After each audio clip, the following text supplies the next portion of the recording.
Welcome to Transforming the Trades, the podcast where we empower you to take charge and innovate your business. Whether you're a plumber, electrician, or any other trade professional, this show is designed to give you the tools and strategies you need to succeed. Sit back, grab a cup of coffee, and get ready to take your business to the next level with Transforming the Trades. Hey, Matt. Thanks for joining Transforming the Trades today. We appreciate you joining the podcast, and I'm anxious to learn more about you and your company. So thank you for joining. Why don't we kick this off and let's talk about, tell us who you are, tell us where you're from, tell us about your company. And then we want to talk about, in our world, Transforming the Trades, we talk about not where we've been, but where we're going. What are pivot points that this industry are dealing with, and how are we addressing those with either systems or technology or people? So that's the perspective that I try to take with all my guests, and I think that Bluon is a perfect company to have that conversation with. So let's go ahead and kick it off, and you tell us who we are and who you are, and etc. Awesome. Well, super excited to be here and excited to share more about Bluon, our history, our journey, and more importantly, to your earlier point, where we're going in the future here. So my name is Matt Case. I'm the SVP of Growth here at Bluon. I've been with the company since day one, so a good little run, long journey here of building fun things to help service the HVAC industry. From Kentucky originally, myself and most of the team is of technical background. So I'm a chemical engineer. Peter, my business partner's nuclear physicist by training. So we like to get in the weeds, solve the hard problems, do the unthinkable, and come out on the other side with tools and services and products that could really help move the industry forward here. What made you select HVAC? Initially, we jumped in because we saw a massive problem in the refrigerant side of the equation, meaning when R22, Freon was being phased out, we knew that the new replacements, any alternative more or less is a blend, right? So it's a multi-part, complex, different, right? Just all these new things and challenges were coming to the industry. And we said, wow, we would be doing it a service if we didn't try to come up with a technician-friendly, end-user-friendly, environmental-friendly substitute for R22 that was better for people, better for planet, better for the equipment, right? All these magical things. And subsequently, we created, R458A or TDX20, which was that product, which we thought was the end of our story, but more or less became the beginning of our story. We showed up to the market with this magical innovation, and service techs wanted nothing to do with it because it was new, it was risky, they haven't heard of it, there's no training, there's no support. And that really opened our eyes to both the massive problem of under support, under training, under help in the industry at large, and also the massive opportunity that we then subsequently leaned into to create tools and services, in a digital setting to be able to scale across the industry and really provide a new angle, a new way to look at not only what the problems are in this industry, but how we help solve them with software and technology. So kind of what I said. Yeah, kind of what I said. Exactly. Yeah, and so how long have you been in business now? What's the Bluon? I'll speak not just about the re-engineering of Freon, but what about your time in this app space? How long has this been along? Yeah, so the original end-to-end journey, almost a decade now. So we began the refrigerant journey, in the mid 2014, 13 kind of time frame, all the way through to EPA and our approvals and go to roll out to the market around end of 2018, 2019-ish. And so that was really when the first kind of shift or evolution into software support came to be, because we had, again, this amazing product, but it was going to die on the vine without a ways to train, educate, and scale, 300 and whatever, 25,000 hardworking blue collar folks and women in this industry. And so 2019, we created the first evolution of our kind of software platform that is today. And initially it was just a database, mm-hmm. right? We realized that basic unit information, no one had ever gathered it in a brand agnostic sense. right? There's 50 different OEM apps and 50 different distributor apps and different UX and UIs and how you use them and work them, and just a nightmare to navigate if you're a service tech that has to deal with, every brand under the sun and every distributor under the sun. And so we created, a brand agnostic database where you can go in and just type in the model number of any OEM, 200 plus now in the database, and just pull up basic unit info. So originally it was manuals, wiring diagrams, tech specs, kind of HVAC 101.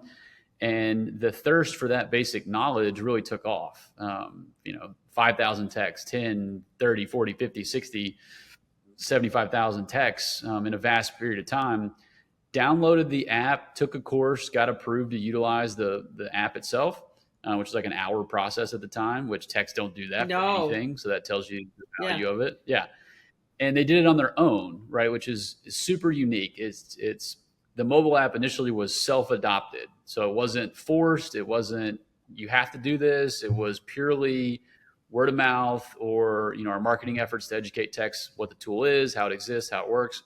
And so that self-adoption and that kind of brand alignment that the service techs feel that they're a part of Bluon as a thing is something that you can't recreate, right? It's like a one-of-one, brand loyalty position. And so from 2019 forward, we then just layered in every other thing we could think of that made the day in the life of the service tech more efficient. So 24/7 live tech support, unit info, bill of materials, parts, replacement parts, cross-reference parts, calculators, right? All the airflow calculator, superheat subcool, anything that we saw was being utilized in a standalone sense, we tried to add it to the mobile app to make it, home base or all things HVAC in that regard. So that journey on the digital side was really a 2019 until, now, with the last year or so being the real shift into the contractor side of the calculus, right? We realized we were doing these amazing things to the benefit of the service tech, but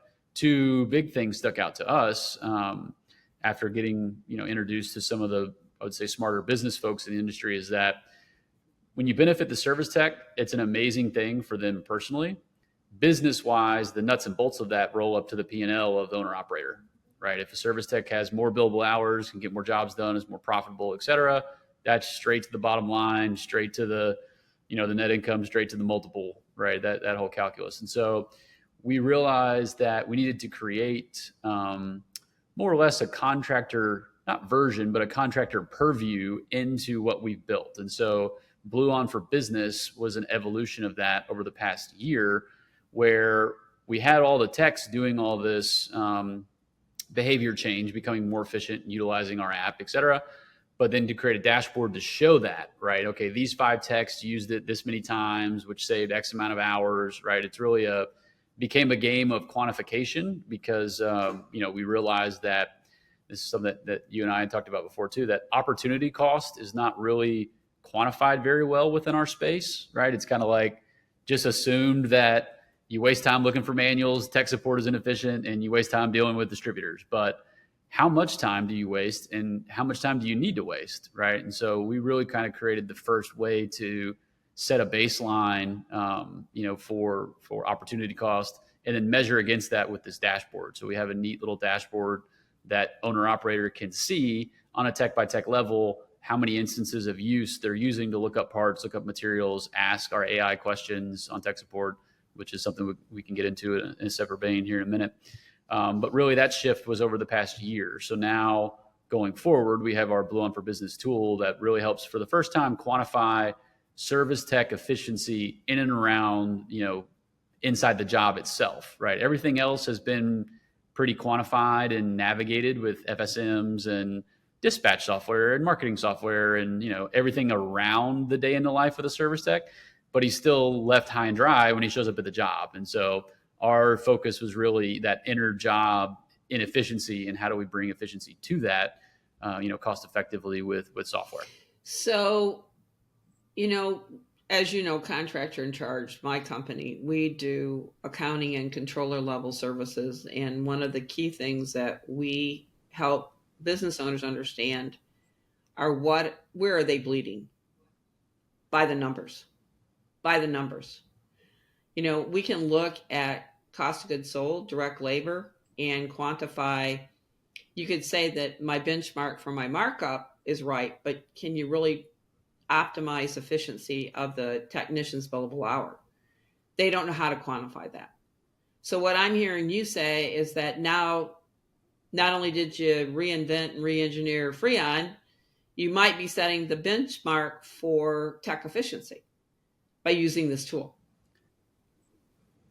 You're spot on. Yeah, it's funny to think about, right? It's like everyone can look at what their top line is and then, what their net income is and what falls in between, but no one looks at, again, more or less opportunity cost, right? How much more profit, revenue, tech efficiency could you have if you got the right part every time, right? If you didn't wait on hold for an hour with OEMs, right? If you didn't have to dig around for a manual, like all these things have just been kind of baked in as just is what it is, right? Versus no, it doesn't.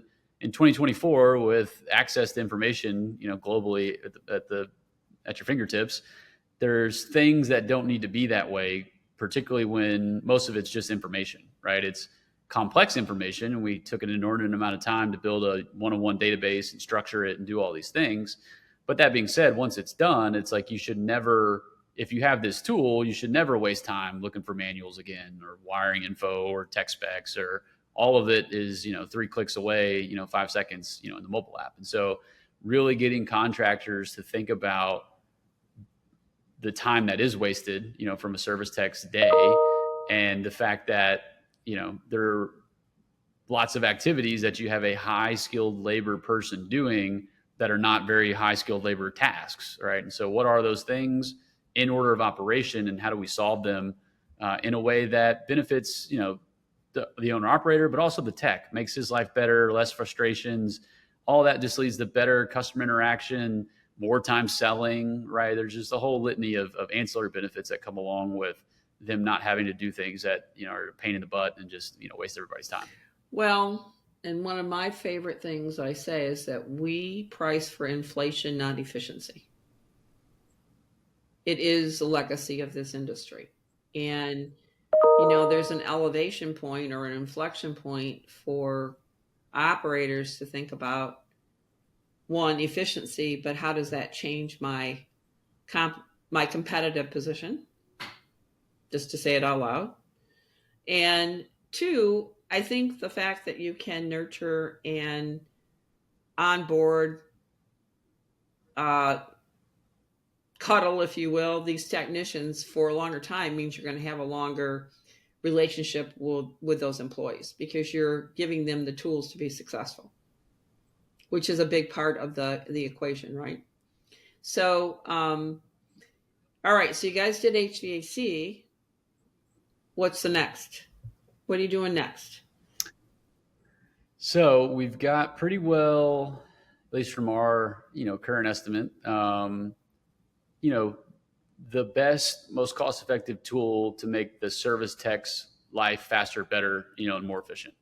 The next component of that is connecting to the distributor side of the equation, because we realize that it's HVAC is a weird world where your business is fundamentally deterministic on the efficiency of a third party, right? It's like my ability to go service a job depends on Jim's ability at the counter to get me the condenser motor, right? And so that becomes the second part of the calculus and interaction here. And so we're extending our mobile platform and our database to connect with distribution, but to allow for a much more informed interaction. So think about historically, the reason you reach out to a distributor first is because you don't know what part replaces what until you talk to someone at the counter, right? That information has historically been over here.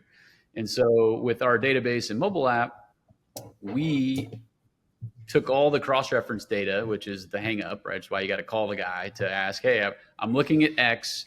I know you don't have X, but what Y replaces X? We moved all that data and information to the contractor. And so now for the first time ever, the contractor can just go through and pick the piece of equipment he was working on, pick the original part, and then have all the available and known cross-references that can fix that. And so it shifts the responsibility and kind of business flow interaction back to the contractor, where they can then point and shoot and navigate based on what they see as a potential viable replacement, versus have to reach out to a distribution layer first and then get a response, right? This reach out and ping pong on the initial side can be the death of a profitable job or an unprofitable job on, on a service call. And so the next big shift in wave for us is allowing the roadmap that we built to tap into real-time pricing and availability. So right? instead of having that 6-foot catalog on the counter, is what you're talking about, that's going to go away, and I don't have to flip through it. If I'm Jim, I don't have to flip through this one and then this one and then this one. So yeah, exactly. If you're Jim, for us, Jim's role, Jim being counter staff at a distributor, his role has changed and needs to further change to continue to add efficiency to the industry, right? I think it's the distributor partners that we're working with realize that Jim's legacy business value add was Jim was the know-all, right? Jim know what replaced what, and you got to call him, and because we have it here. But in an informatic age in 2024, Jim is now an encumbrance to the calculus because Jim's busy and people are waiting in line, and Jim's not who Jim used to be, and there's all these things that make it not very efficient. And so what we've realized in our distributor partners that we're working with is that a world in which distribution is just distributing and that's it is a much better ecosystem for everyone. Because if I can speed up getting stuff out the door without this order, take your order, did I read it right, get rid of all that interaction and just allow distributors to distribute, service techs to service, the whole ecosystem speeds up. And we're dramatically understaffed and underlabored on both sides. There's way more jobs to be done than there are people to do them. And so if I can speed up that calculus in the flywheel, well, then they can service more jobs and then buy more parts and then sell more stuff. And then, right, it's like that whole efficiency calculus holistically comes into play. So we're very aptly focused on closing the, proximity to efficiency on the distributor side also, because we realize that's the next big, hurdle on the contractor being, efficient or not. So then you're closing the purchasing process too. So you're going to loop that whole thing in, find the part wherever that's at, best price I select.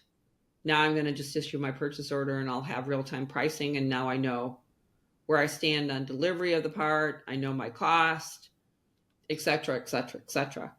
My heavens, how long overdue is this?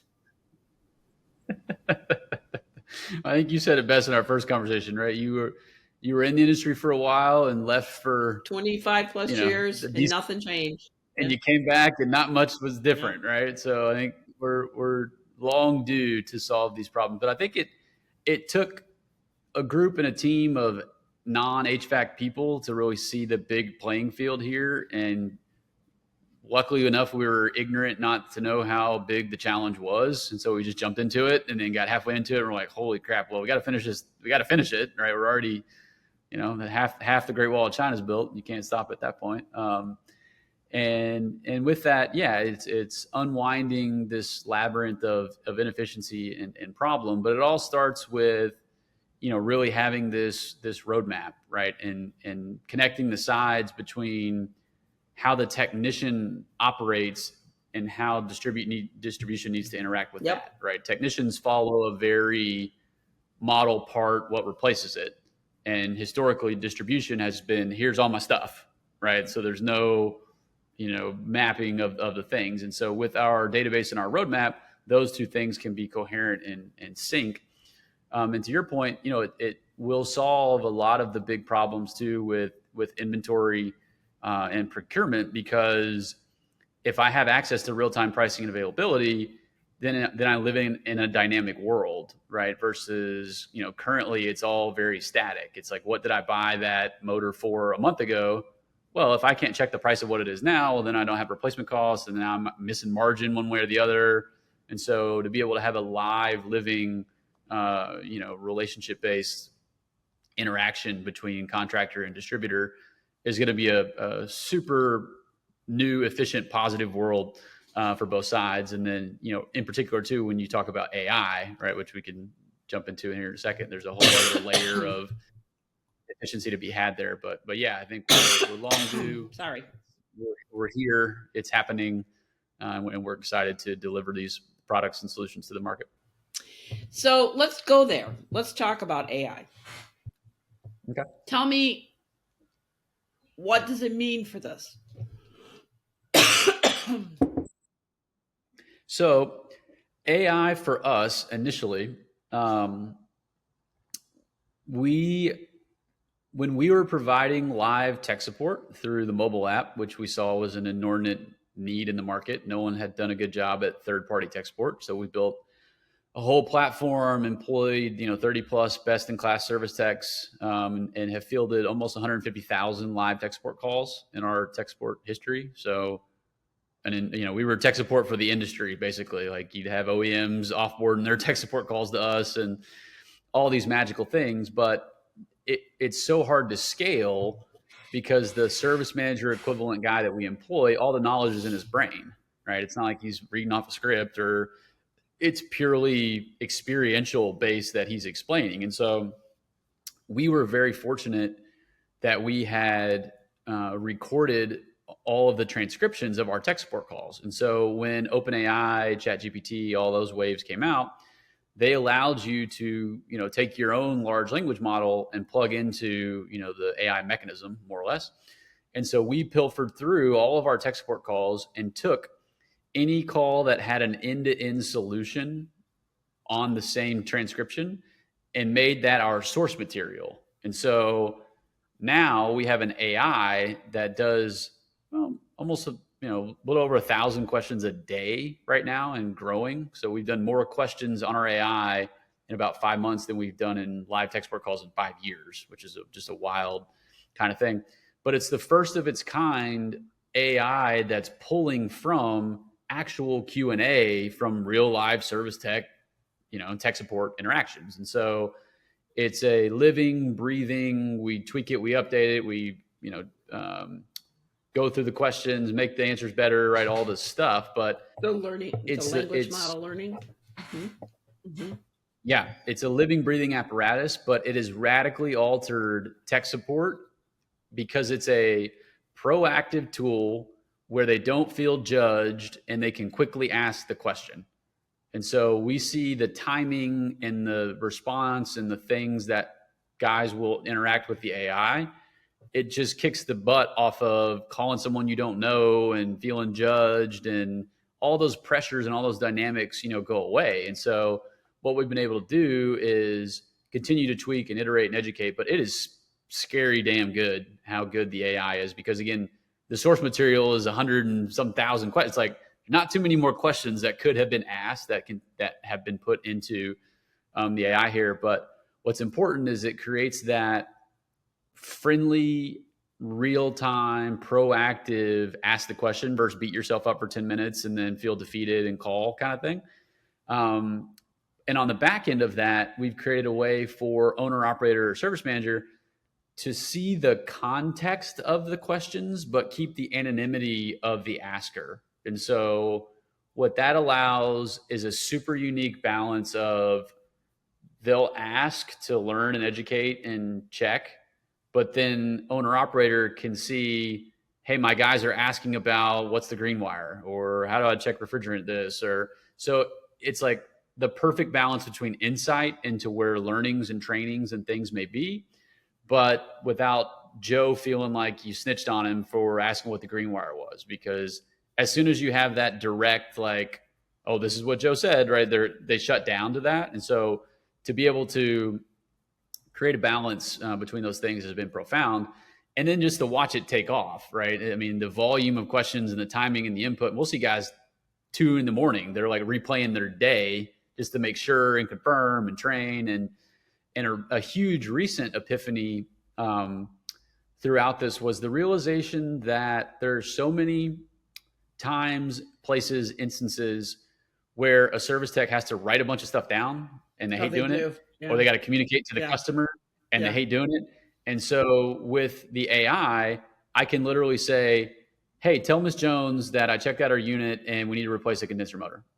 And so it will spit out this hi, Miss Jones, I ran through these 5 things and checked your piece of equipment, and we need to replace a condenser motor. And here's why that's important. And so to be able to just cut, paste into the FSM or into notes or into a text to Miss Jones, they can do it talk to text, right? So there's the ability to speed up information recording and information transcribing is a huge one, because you don't need your service tech being a English grammar, Right. professional. And it's like, and so they'll say, hey, bad condenser motor fixed, right? Like that's the litany of depth there. Yeah. But, we've seen a lot of uses. And so what we're doing now is it's cool, because when we see instances like that of use, we can quantify it, make video and content about it, and then push it out to the whole community to educate everyone else that this is a viable use case. And, then you can create prompts and get ahead of it with, FSM summary, check, right? Or customer summary, check, and it will just go and do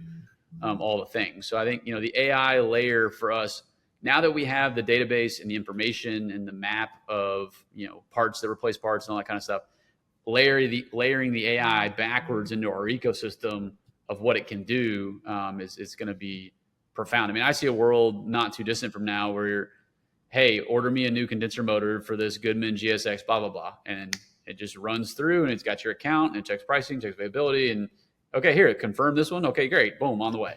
Like that's the level of efficiency we're going to be able to layer into with the AI side of things. I know you've recently announced the integration with ServiceTitan. What does that mean?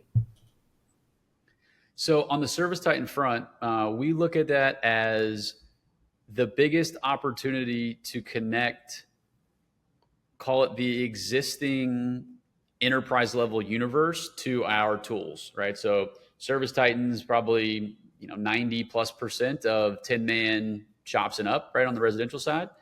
And when we are going around selling Bluon for Business, the question with the owner operator group, if it's a PE group or if it's a big 1,000-person contractor, this is amazing, I want to use it, let's do it.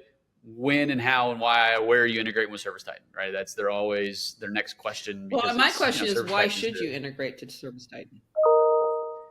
So for us, if you think about just the volume of techs that are in a ServiceTitan instance every day of their ecosystem, and back office folks, et cetera, it's an inordinate amount of the market, on the residential side in particular.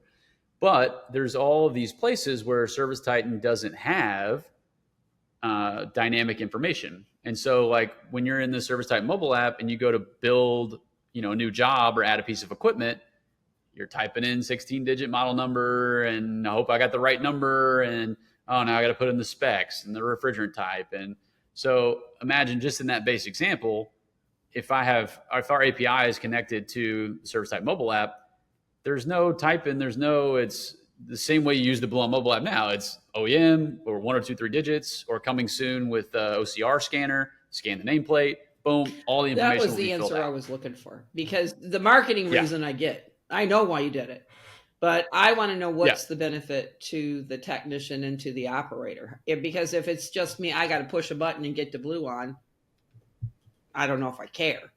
If it dynamically does the digital stuff that I need to do, should do, but can't do very well, now you've got my interest, because now you have saved tremendous amount of time and effort around this whole process of the administrative side of the job. To be honest with you, this is the admin side of the job.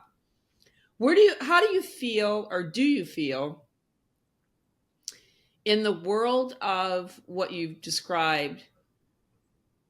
Do you need a technician to source all this information, or can that be somebody who's trained on how to do this type of research, if you will, and take that admin off of the tech in its entirety? Yeah, I think, look, all you're doing, the tech has 2 things. He has the skilled labor physically doing stuff that only he can do, and that part's not going away. I agree. Right? Any kind of semblance. Everything else is just information, right? It's what is the piece of equipment, what things are in it, what need to be fixed, how much does it cost, where do they come from, explain it to consumer, explain it to FSM. It's all information, more or less, and a lot of it being infinitely redundant, right? There's not an HVAC system is not a space station. There's very few known straightforward things. And so, I see a world where we enable the technician's service skill set to be augmented with quick and easy, fast access to the information, particularly on the tech support side. But then everything else around that, admin oriented, information flowing from here to FSM to procurement person to whoever else, can be automated, right? And really dumbed down is the wrong word, No, but it's it automated. doesn't It's require. automated. This is a great example where AI assist in enabling the skill at a higher value. Because to your point, you're Yep. paying a skilled, highly paid tech to do administrative tasks. And it's just infinitely been for years. It's everything from I call the supply house or I don't get the right person. I have to call back and get the right person again. And I have to talk to the right person because they're the one that knows the information. Or the office might be responsible for chasing somebody down. They don't know how to chase somebody down. They don't know what to chase down. I mean, it goes on and on and on. I've seen it for years. And I got to ask this question. Do you have a sense of what kind of efficiency saving you're talking about here? Well, our observation of tens of thousands of service techs in the field is that they operate, about 35-ish% from a billable efficiency perspective. And so just look at the day in the life of what they do. And that means 65-ish% of the time they're Other doing stuff. non-skilled Mhm. labor stuff. And so, I mean, how much can you whittle that down? I mean, it seems like a profound number, on our side. I mean, we just from a conservative instances and use case savings, it's like 1 to 5 hours per tech per week is our bookends of observation or savings thus far, just looking at it that way. And that's really with, I would say, learned use. So what Sure. happens is they use it once and then, oh wow, I'm not going to wait 30 minutes to use it next time and the next time. And so there's this whole self adoption ramp, curve that we see happening within ecosystems and companies. But then it's really about education and showing this baseline and this dashboard so that the service manager, owner, operator can say, hey, if Jimmy's using it 10 times a week and Joe's using it once, either Joe is a super tech or Joe's being stubborn. So where do we sit in that balance between, how much they should be using it, time savings, all that kind of stuff. So, Well, that's 65%. To your point, that's a profound number. That's a lot of utilization that is underwhelmed and certainly not properly aligned with revenue. And so I can take 65% and just let's start with 10 points. Give me 10 points. Oh my gosh. 1 to 5 hours per tech per week. Let's just say it's 2. Average ticket, $1,000, $2,000 more in revenue that you could generate, that you can give back to every tech every week. Times 52. Not a bad number. and that's a great point. And it's time back when they need it the most, right? It's like, if not Yes. every hour is the Yes. Yes. same, right? It's not Mhm. like, it's not like, hey, we help them drive their trucks faster. No. And so it's like, no, this is peak need, peak in the moment, in the heat of the battle. These are calls Then that you're you're getting it fast. tactically turning away probably today. You're not even booking Yeah. those calls because you don't have the capacity to do it because you're underutilizing the real skill that you need to have to perform those jobs.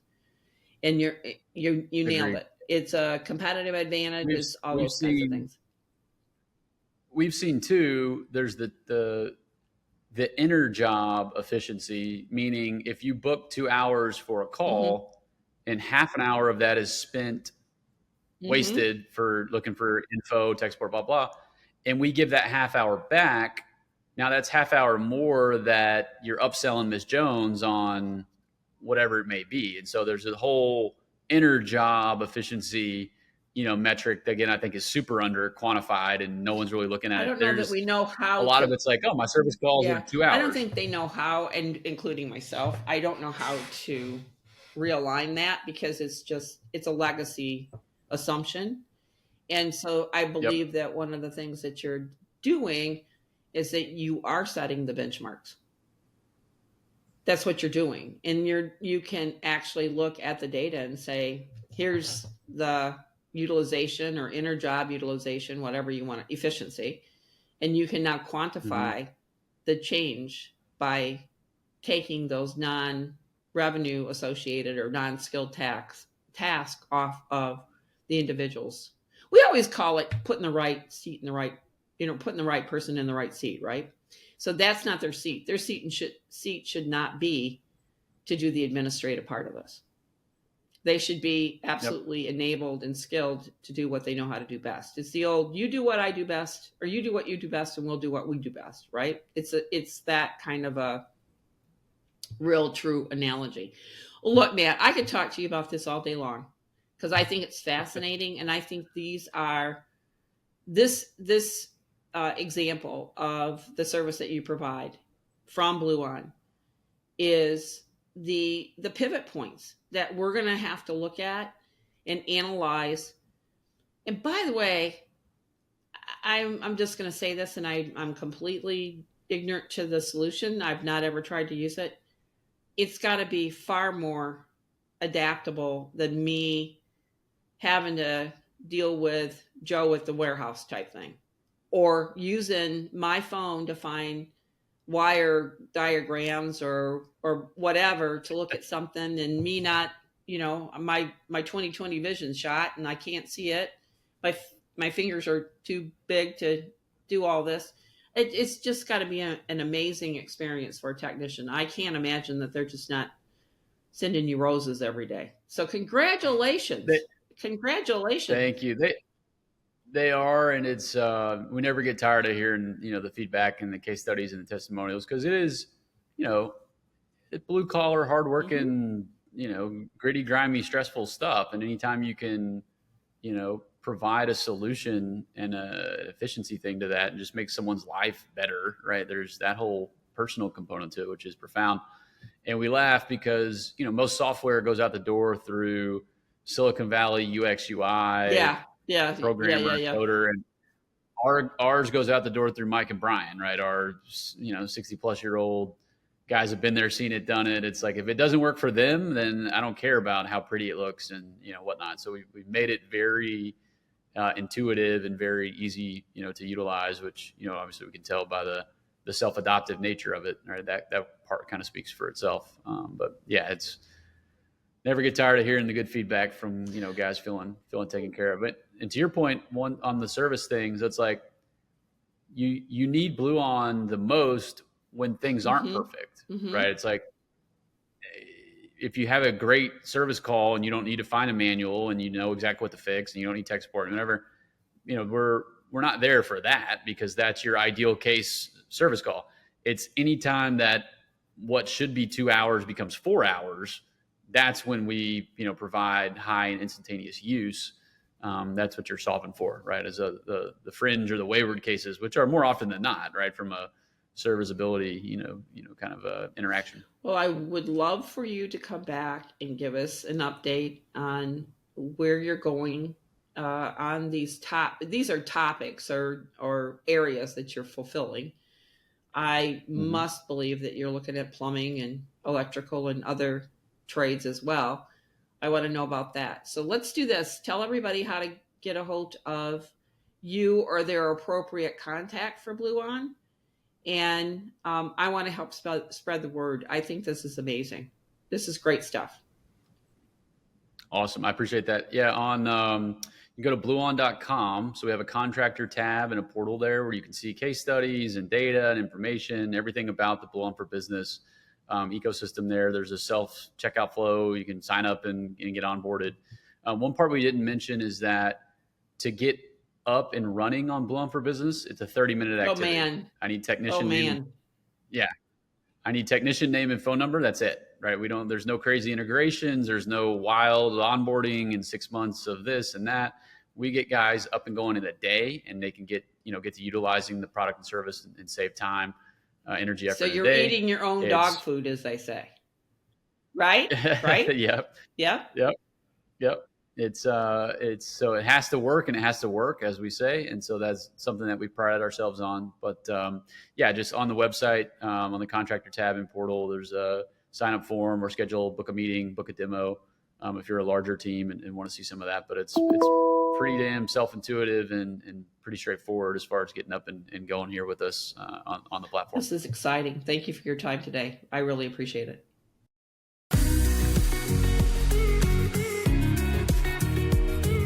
Thank you for tuning in to Transforming the Trades. We hope you enjoyed today's episode and gained some valuable insights and tips for your trade business.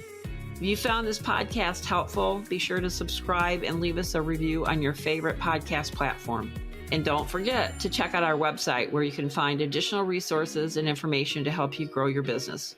Until next time, keep innovating and take charge of your success.